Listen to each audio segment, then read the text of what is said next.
I'm here in Tokyo with my friend and someone I respect very much, Tyler, who is the CEO and the founder of the Molecular Hydrogen Institute in Utah. And what's so interesting is I first met Tyler when I was there with Dr. Joe Mercola, and Dr. Mercola was obsessed with the work that you're doing and couldn't wait to introduce you to so many of his friends and different people. And I like to really focus on what Dr. Mercola does because he leads the trend. I mean, he is so passionate and so committed to wherever sort of the new research is really showing us to be focused. And you developed your Molecular Hydrogen Institute many years ago. Can you tell us a little bit about it? Yeah, well, first I got involved in hydrogen back in 2009.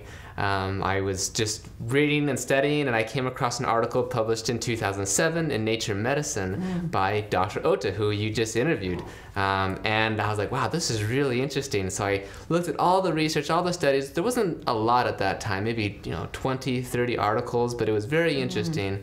And then in 2013, I had the opportunity to go to Nagoya, here in Japan, and do an internship and research some of the molecular mechanisms of hydrogen and see with my own eyes that hydrogen gas really is exerting changes on a cellular level. And it was that time that I had the opportunity to meet Professor Ota. I went to his lab, and it was so great. We got there, and he got some wine glasses, and not wine, I don't drink, but he poured hydrogen water, and we sat around talking about this hydrogen molecule as we drank hydrogen water together and enjoyed such a wonderful conversation. And when I returned back home in 2013, I thought, I saw some amazing things. I believe in this research, that this needs to be out to the public. This hydrogen is really something that has the potential to help so many people, and I wanted to educate people. And at the time, nobody knew anything about hydrogen gas being beneficial or therapeutic, only that it was explosive. So I started a website. At the time, it was just a website called Molecular Hydrogen Institute, and I started educating people about the benefits of hydrogen. I put the studies on there. I wrote some articles. Then, as things started going forward, I started getting invited to go to speak at conferences, first in Beijing at a biomedical hydrogen symposium there, and things just kind of started escalating. And so now I formed the organization as a science-based nonprofit, and we're just focused on advancing the education, the research, and awareness. So now I'm able to speak at various medical conferences throughout the U.S., go throughout Asia and Europe and speak at various conferences and collaborate with some of the best and top minds in the field of molecular hydrogen research. And I'm just very grateful to be part of this. It's so exciting. Well, I'm so grateful, and we all are, for the work that you're doing, the pursuit that you personally have. I mean, for the past 9 years, right? From 2009, we're at the end of 2000. Yeah, nearly 10 years now, right? Nearly 10 years you've dedicated your life to it. What are the most interesting key benefits you've seen really in the past 6 months around hydrogen that you think will transform the way that people, our health in general? Like, what are the top keys? Good question. I'd want to say that some of these new publications coming out on hydrogen being good for things like dementia, cognitive impairments, it's very powerful. I mean, there's really no drugs that have been shown to be effective for things like Alzheimer's disease. And so when we are seeing these clinical studies, not just animal studies, which were very impressive themselves, but actual human clinical studies showing that hydrogen gas can not only slow down or prevent the decline in cognitive impairments, but actually lead to improvements, to me that's amazing. And similar with stroke, cerebral infarction, what's going on with the post-cardiac arrest syndrome. The Japanese government in 2016, back in November, approved the inhalation of hydrogen gas in advanced medicine so they could do a major clinical trial with over 360 patients in 20 different hospitals so they could determine the effects and benefits of hydrogen gas for this post-cardiac arrest syndrome. So I think this is really setting major changes in the medical community. But then just for people like you and me that are healthy, that want to live a better life, the research that's coming out on just exercise performance, whether it be improved recovery and endurance and exercise capacity. These are small things but are significant, especially for those who are really trying to get the cutting edge, right? Get some more energy, get yet another, another bout of exercise in to push themselves harder and to recover faster.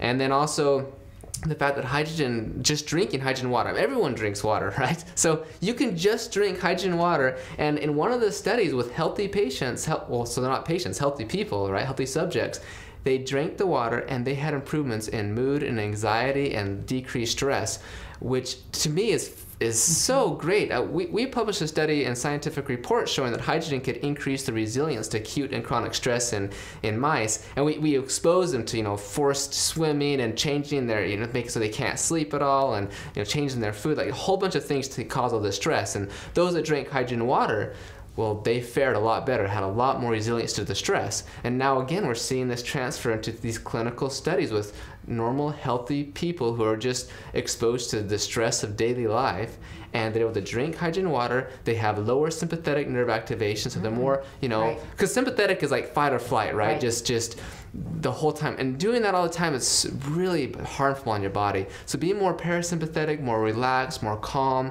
that's so good for you, and just drinking hydrogen water can do that. So these are the things that really excite me, that can really benefit people, not just those patients that are sick and need help in preventing, but just healthy people already, to have them live a higher quality of life. It's interesting, Professor Sun from China, he's kind of the pioneer in China. He kind of has this quote, I'm not sure how it translates into English, but essentially, we need oxygen to breathe, we need oxygen to live, but we need hydrogen to live well. And I think that really sums up the benefits of hydrogen in many ways. What are some of the foods, I mean, this is so exciting and so fascinating, what are some of the foods that we can eat that will produce more hydrogen in our bodies? Well, listen to your mother. So your mother say, eat your fruits and your vegetables, because these contain fibers, these non-digestible carbohydrates. And when they're metabolized by our intestinal bacteria, that bacteria produces hydrogen gas. And so research has shown that hydrogen gas indeed is therapeutic. It has beneficial effects, so it's really good to eat those fibers.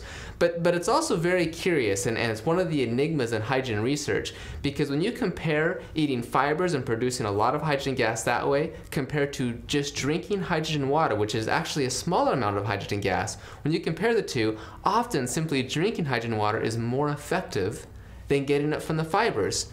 And I just was discussing this with Professor Ota, and one of the reasons for this could be because hydrogen gas seems to modulate signal transduction and gene expression, and so in order to do this, we have to have this intermittent pulse exposure. So when you drink hydrogen water, you have a high increase in the blood, and then it goes down quickly. Whereas from bacteria, it kind of slowly goes up and stays there for a while and slowly goes back down.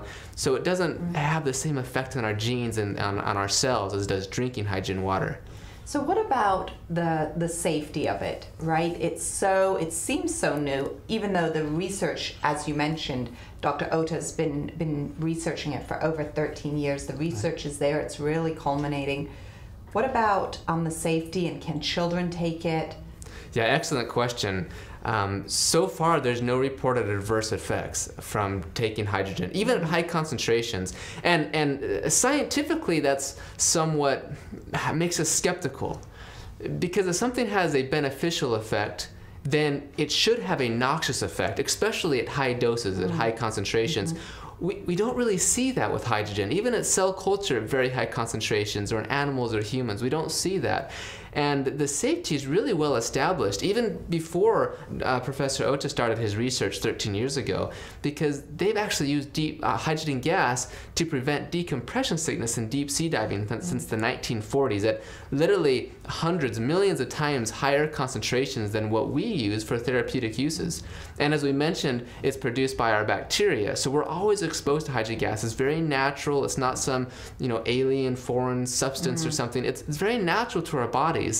But simply drinking it has these beneficial effects, and so far we haven't seen any adverse effects. So as far as children, pregnant women, there's no reason to suggest for them not to have it, and the animal studies suggest that they should have it for sure. I love to hear this. This is so exciting. It's so cutting edge, so transformative. You and I are going to go out and explore Tokyo a little bit and how hydrogen is used in the daily life, and I can't wait to be doing that with you. So Tyler, thank you very much for opening up my eyes and that of so many other people to the power of molecular hydrogen. I appreciate it. Thanks for the opportunity.